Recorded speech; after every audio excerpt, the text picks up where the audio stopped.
Hi students, నేను మీ హిందీ సార్ని సింగ్ సార్ని. మన హిందీ పరీక్ష రాయబోతున్న విద్యార్థులందరి కోసం మనం చాలా బాగా ప్రిపేర్ అయ్యాం, చాలా బాగా చదువుకున్నాం. మన షెడ్యూల్స్ ప్రకారం క్వశ్చన్స్ కానీ, సారాంశాలు కానీ, లెటర్స్ కానీ, నిబంధ కానీ అన్నీ కూడా చక్కగా ప్రిపేర్ అయ్యాం. ఇంత ప్రిపేర్ అయినా కూడా ఎగ్జామ్లో క్వశ్చన్ పేపర్ చూసిన తర్వాత అక్కడ ఉన్న క్వశ్చన్స్ అన్నీ మనకు వచ్చి ఉన్నవే అయినా కూడా మనం సమయానికి కనుక పరీక్ష రాయలేకపోతే, సమయం పూర్తి అయిపోతే, రాయాల్సిన ప్రశ్నలు ఇంకా మిగిలే ఉన్నాయి కానీ సమయం లేదు, అలాంటప్పుడు చాలా బాధపడవలసి వస్తుంది. అందువల్ల ఏంటంటే తప్పనిసరిగా ప్రతి ఒక్కరూ చేతికి వాచీని ధరించి పరీక్షకు వెళ్ళండి. చేతికి వాచీని ధరించి పరీక్షకు వెళ్ళండి, సమయం తెలిసేందుకోసం. మొత్తం మనకి పరీక్షకి ఇచ్చే సమయం 3 గంటల 15 నిమిషాలు. 3 గంటల 15 నిమిషాలు మనకి ఎగ్జామ్ రాయడానికి ఇచ్చే టైం. మరి 3 గంటల 15 నిమిషాల్లో మనకు బాగా తెలిసిన అంశం దగ్గర గంటలు అక్కడే ఉండిపోయి, తెలియని దాని గురించి గంటలు ఆలోచిస్తూ, తెలిసిన దాన్ని అందంగా రాయాలి అని చెప్పి దాన్ని డెకరేషన్ చేసుకుంటూ ఎక్కువసేపు అక్కడే ఉండి, తెలియని దాన్ని ఇది ఎలాగా, ఇది గుర్తు రావట్లేదే అని చెప్పి దానికోసం ఆలోచించుకుంటూ ప్రయత్నించుకుంటూ అక్కడే సమయాన్ని వృధా చేస్తూ, ఇలా చేయకుండా మొత్తం కూడా ఆర్డర్లోనే 1వ ప్రశ్న నుంచి చివరి ప్రశ్న వరకు ఆర్డర్లో మనం కంప్లీట్ చేసుకుంటూ వెళ్ళాలి. మరి ఎలా అంటే ఎగ్జామినేషన్ సెంటర్ హాల్లోకి వెళ్ళగానే మొదటగా మనకు ఆన్సర్ షీట్ ఎలాగో ఇస్తారు. ఆ ఓఎంఆర్ షీట్, ఈ పనులు అన్నీ అయిపోయిన తర్వాత మనకి క్వశ్చన్ పేపర్ ఇవ్వడం జరుగుతుంది. ఎప్పుడైతే మనకి క్వశ్చన్ పేపర్ ఇవ్వడం జరుగుతుందో, ఇచ్చిన తర్వాత మనకి 3 గంటల 15 నిమిషాల టైం అనేది ఉంటుంది. 3 hours 15 minutes. నానా చెప్తున్నాను, మొదటగా 15 నిమిషాలు మీరు ఏం చేస్తారంటే, చెప్తూ ఉంటారు స్కూల్లో కూడా, పేపర్ చదవడానికి క్వశ్చన్ పేపర్ రీడింగ్ 15 minutes అని. క్వశ్చన్ పేపర్ రీడింగ్ అంటే మీరు క్వశ్చన్ పేపర్ మొత్తం రీడ్ చేయాల్సిన అవసరం లేదు. ఒక 15 minutes మీరు కేటాయించి, ఇటు చూడండి, 1 to 16, 1వ ప్రశ్న నుంచి 16వ ప్రశ్న, 18వ ప్రశ్న.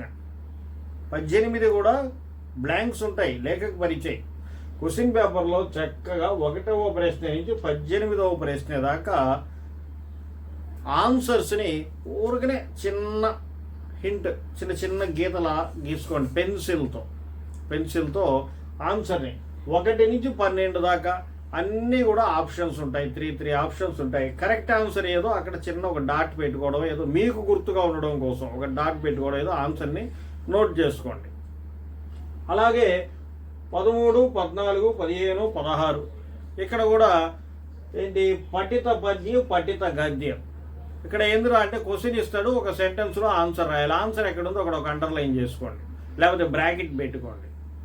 అలాగే 15, 16 అపఠిత పద్యం, అపఠిత గద్యం. ఇక్కడ కూడా ఏం చేస్తారు అంటే, ఆన్సర్ ఏ ఆప్షనో ఆప్షన్ని ఒక చిన్న టిక్ పెట్టుకోండి. ఏ ఇబ్బంది లేదు నాన్న, క్వశ్చన్ పేపర్లో ఏమి రాయకూడదు, అది చేయకూడదు, ఇది చేయకూడదు అంటారు. మనం ఏమి రాయడం లేదు, కేవలం ఆ క్వశ్చన్ పేపర్ మందే.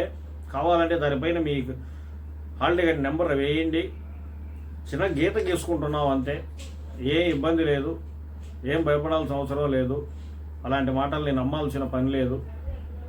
కాబట్టి ఒక టిక్ పెట్టుకోండి. అలాగే 18వ ప్రశ్న దగ్గరికి వస్తే అక్కడ బ్లాంక్. ఆ బ్లాంక్స్ను కూడా దేంతో ఫిల్ చేయాలో ఆ ఫిల్ చేసే ఆ ఆన్సర్ని అండర్లైన్ చేసుకోండి, ఆ ఆన్సర్కి సంబంధించిన వర్డ్ని. ఇది 15 నిమిషాలు మీరు చేయవలసింది. 1 to 16 and 18 వీటిల్ని ఆ 15 నిమిషాలు దానికోసం కేటాయించండి. సగం భారం తగ్గిపోతుంది. ఆ తర్వాత ఇక మన చేతిలో ఉన్నది 3 గంటలు. క్వశ్చన్ పేపర్ని ఎలాగూ చూస్తాం, ఎప్పుడైనా చూస్తాం, కాబట్టి మిగిలిన దాన్ని చూడవచ్చు, ఇబ్బంది ఏమీ లేదు. 1 నుండి 16 and 18 ప్రశ్నల్ని 15 నిమిషాల్లో మొత్తం క్వశ్చన్ పేపర్లోనే ఆన్సర్స్ టిక్ పెట్టుకోండి. అయిపోయిందా? ఇప్పుడు 3 గంటల సమయం ఉంది. మొదటి 15 నిమిషాలు ఆ పని చేసేసాం. 3 గంటలు మన చేతుల్లో ఉంది. ఆన్సర్ షీట్ తీసుకోండి. చక్కగా ఆన్సర్ షీట్ తీసుకొని దాంట్లో రోమన్ నెంబర్ 1 అని రాసి 1 నుంచి 12 ప్రశ్నలు వ్యాకరణం 10 నిమిషాల్లో చక్కగా ఆన్సర్లు రాసేయండి. ఎలాగో టిక్ పెట్టుకొని ఉన్నాం కదా, నీట్గా 1 నుంచి 10 ప్రశ్నలకు జవాబులు చక్కగా రాసేయండి 10 నిమిషాల్లో. 10 నిమిషాల్లో 12 ప్రశ్నల జవాబులు రాసేయాలి. ఆ తర్వాత రోమన్ నెంబర్ 2 అని పెట్టండి.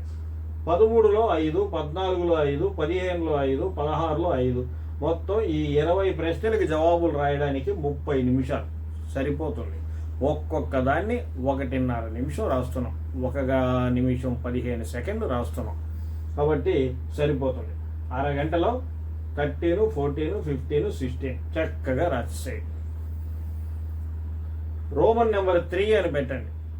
క్వశ్చన్ నెంబర్ 17 కవి పరిచయం. ఒక పేజ్ వచ్చేటట్టు రాస్తాం కదా మనం. 10 నిమిషాలు, 10 నిమిషాల్లో 10 పాయింట్లు రాస్తే సరిపోతుంది కవి పరిచయం. ఒక్కొక్క పాయింట్కి ఒక్కొక్క నిమిషం, ఒక్కొక్క నిమిషం కవి పరిచయం చక్కగా రాయండి. ముందు నుంచే చెప్తున్నాను, భయం ఏమీ లేదు, ముందే ప్రిపేర్ అయిందే. కబీర్ దాస, మీరాబాయ ఈ రెండిట్లోనే కవి పరిచయం కాబట్టి ఆ 10 పాయింట్లు ప్రిపేర్ అయ్యి ఉండండి. 10 పాయింట్లు ఆడ రాసేసేయండి. 18 ఆల్రెడీ మనం టిక్ పెట్టుకొని ఉన్నాం, అండర్లైన్ చేసుకొని ఉన్నాం. వాటిల్ని ఆన్సర్ షీట్లో చక్కగా 5 బిట్లు. 10 నిమిషాలు చాలా ఎక్కువ, 10 నిమిషాలు చాలా ఎక్కువ అయినా పర్వాలేదు, నీట్గా రాయండి. మొత్తం పని అయిపోయింది నాన్న, వీటన్నిటినీ రాసేయడం జరిగిపోయింది. ఇప్పుడు రోమన్ నెంబర్ 4 దగ్గరికి రండి. 40 నిమిషాలు టైం ఇచ్చున్నాను, 40 నిమిషాలు టైం ఇచ్చున్నాను. ఒక 5 నిమిషాలు ఆ 8 ప్రశ్నలు ఏమున్నాయో చదవండి. ఒక 5 నిమిషాలు 8 ప్రశ్నలు ఏమున్నాయో చదవండి. చదివి అర్థం చేసుకొని గుర్తు తెచ్చుకొని 6 ప్రశ్నలు రాయాలి. 19th క్వశ్చన్ అయితే కన్ఫామ్ పద్యం అన్న సంగతి మనందరికీ తెలుసు. మొదటి 4 పద్యాలు సాఖీ లెసన్లో చదువుకుంటే ఒక పద్యం గ్యారంటీ దిగుతుంది. కాబట్టి మొదటగా 19వ ప్రశ్న రాసేస్తాం. ఇక మిగిలింది 5 క్వశ్చన్లు. ఒక్కొక్క క్వశ్చన్కి 6 నిమిషాలు చాలు. 5 నిమిషాలే ఎక్కువ, కానీ 6 నిమిషాలు తీసుకుందాం. 6 నిమిషాలు తీసుకున్నా మొత్తం మీద ఆ క్వశ్చన్స్ చదవడానికి ఒక 5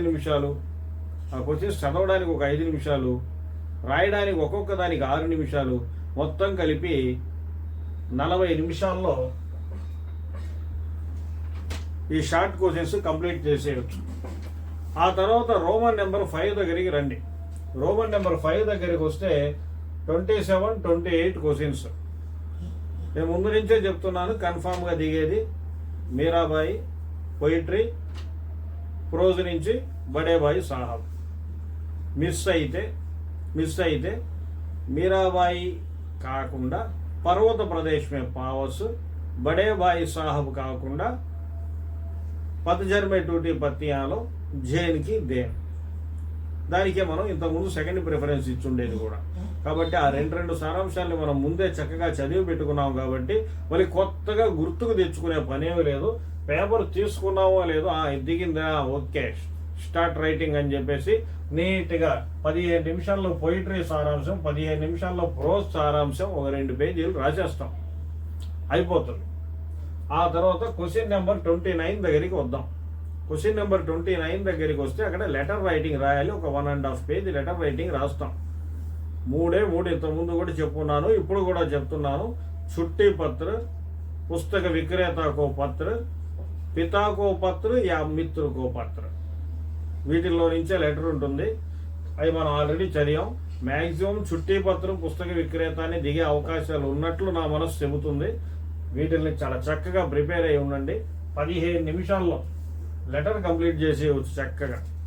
ఇకపోతే 20 నిమిషాలు నిబంధనకి ఇవ్వడం జరిగింది. ఎందుకంటే ఇది కొద్దిగా ఎంత చదివినా గుర్తుండని అంశం ఏదైనా ఉందిరా అంటే అది నిబంధన. ఈ నిబంధనలో కూడా నేను ఇంతకుముందు టైం షెడ్యూల్లో మీకు చెప్పున్నాను, ఒక 6 నిబంధనలు చక్కగా చదవండి అని. 90 మార్కుల కంటే ఎక్కువ వస్తాయి అన్న వీడియోలో అక్కడ ఒక 8-9 జనరల్ ఎస్సేల దాకా చెప్పున్నాను. టైం షెడ్యూల్లో 6 చెప్పున్నాను. ఆ 6 జనరల్ ఎస్సేలన్నా మనం చక్కగా చదువుకుంటే ఒక జనరల్ ఎస్సే దిగే అవకాశం ఉంది. కాబట్టి ఆ జనరల్ ఎస్సేస్ చక్కగా చదువుకోండి. నీట్గా అది తెలిసిన జనరల్ ఎస్ఏ అయినా తెలియని జనరల్ ఎస్ఏ అయినా ఒక వీడియో దాని గురించి కూడా నిబంధన మీకోసం చేస్తున్నాను. మనం చదువుకున్న నిబంధన దిగకపోతే ఎలా రాయాలి, ఏం రాయాలి అని ఆ సూత్రాన్ని ఉపయోగించైనా సరే ఒక 2 పేజీలు చక్కగా నింపేయాలి.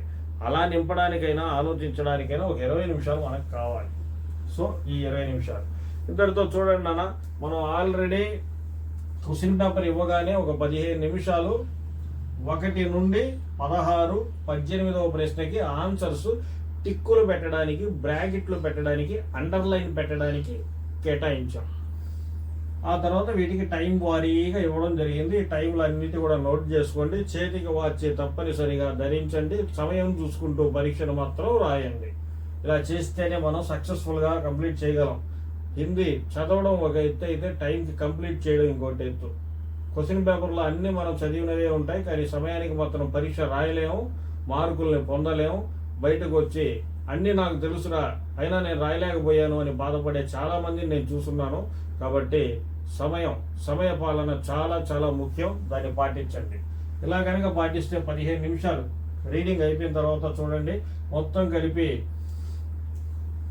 ఇక్కడికి ఒక 1 అవర్, ఆ తర్వాత 2 hours, 2 hour 10 minutes and 2 hour 30 minutes, 2 hour 45 minutes. ఇక్కడికి 2 hour 45 minutes and starting question paper reading 15 minutes పోతే ఇంకా మన చేతిలో 15 నిమిషాలు ఉంది. ఈ 15 నిమిషాలు ఇంకోసారి ఆన్సర్ షీట్ మొత్తాన్ని ఎక్కడైనా నేను క్వశ్చన్ నెంబర్ వేయడం మర్చిపోయానా, ఎక్కడైనా నేను స్పెల్లింగ్ మిస్టేక్ చేశానా, ఎక్కడైనా అసలు క్వశ్చనే రాయడం మర్చిపోయానా అని ఇలాంటి ఒకసారి చెక్ చేసుకొని వాటిని మళ్ళీ రాయడానికి అవకాశం ఉంటుంది. కాబట్టి ఈ విధంగా పాటించండి, మంచి మార్కులు సంపాదించండి. మీకు మంచి మార్కులు రావాలని ఆశిస్తున్నాను. అలాగే ఇంకా మంచి మంచి వీడియోలు మీకోసం ఇంకా మరెన్నో చేస్తూ ఉంటాను. మన ఛానల్ పేరు PDNS హిందీ. సబ్స్క్రైబ్ చేయండి, లైక్ చేయండి, షేర్ చేయండి. నేను మీ హిందీ సార్ని, సింగ్ సార్ని.